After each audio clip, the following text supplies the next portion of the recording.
This is why I'm a bad YouTuber. I started my project yesterday and I'm like, I didn't even tell you guys I was doing anything.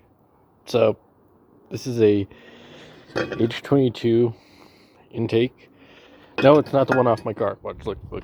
Because I don't like taking my car apart to make it not run. So, car completely stuck. But, as you can see, if you look here, come on, PCB, guys, you see that? Okay, well, we have changed up, and we're actually cleaning this up.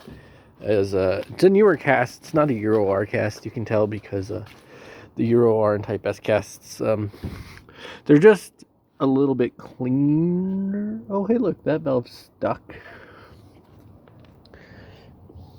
That's the bent one. That's the bent one. Luckily, if the guide's still good when we get that one out, it's just not even, like, you can not even tell it was bent. It barely nicked the piston. So the guide should hopefully be good, because if we can do that, we're going to clean up all these ports. And we're going to take this PDE head, which it's off of A4, but the PD head is quite a bit smoother in terms of, like, I've messed with the P13 before, and this has a lot less casting to remove these valves. If the intakes are good, I'll use the intakes, and then I'll just throw my aftermarket's exhausts in there and valve springs. And then we're doing this, so I just cut it, and I just got to cut it there, then I got to go to the homie and have him fill that gap up. That's why I cut it like that, so, and left some material, so if anything we could grind it down and just fill this back up, and then grind this one down again too and just fill it back up, make it run like it was. And then just gonna clean it up, but I don't have any sanding rolls and stuff right now, so just kind of taking my time with it. I need my cutting disc and stuff ran out, so we're not going all crazy, because when we swap manifolds, I might actually send the bottom of one, or that whole intake, to get ported CNC, so we can see the difference between my hand port and then like a CNC. This is a nicer head though, and I got the cams and everything, but they're all in the car, so they are not exposed to the elements. I'm gonna actually bring this in to the truck probably, and then yeah, we'll see from there. But we got this. I got a bunch of stuff, like I even got the black box, so I could actually return this other manifold completely to stock, and like if anybody wanted one that had a black box and stuff, hit me up. Got the original throttle body, just needs a TPS sensor and then the map sensor, but I have the map, so I can put it in there. And I do have the EGR valve too, so if you want an EGR valve, just hit me up.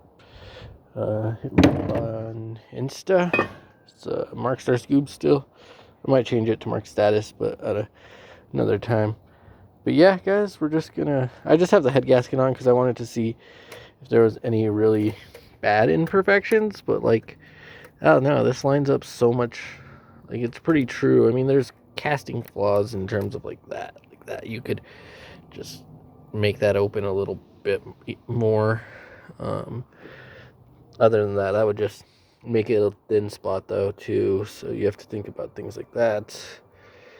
No, I mean, besides the fact that you can kind of see that this valve is actually bent now, it was built up kind of carbon, and we're just gonna take it apart and check the seats and everything, and I'll throw my exhaust valves in it and see how they act, and clean it up a lot. It looks like whoever had it, and it was my brother's friend, he just didn't maintenance his engine very well, and ran really shitty gas.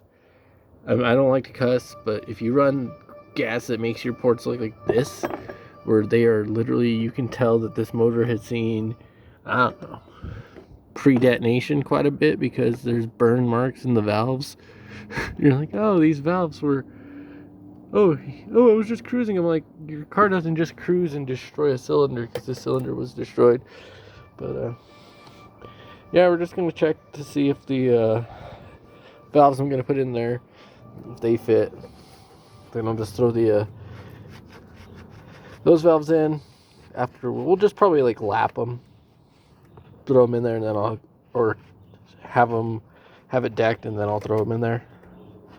I don't know yet. I haven't really decided. I kind of don't have a lot of money. It's kind of, oh yeah, you can kind of see how as I do this, what I've been doing is, if you want to clean up stuff like this, soak your stuff, go get some Super Tech from Walmart. ATF works wonders. I poured some ATF in the intakes, and you could see every cylinder was leaking. One leaked like completely out really badly, so you're like, okay, all these seats are in need of being redone. So if anything, we'll just slap them, and if that doesn't cure it, then that's whatever. But you can clearly see this is a worn cylinder head compared to like the one I used before, but I'm just gonna flatten it, have it decked, port this and out, put the bigger camshafts, because I have auto cams in my car, and at about 7,000 RPMs you can feel where they drop off, because like I said, this is a auto head off of it's the only one I could find in time to get my car running. I had like a week to fix it, and this was the only one I could find.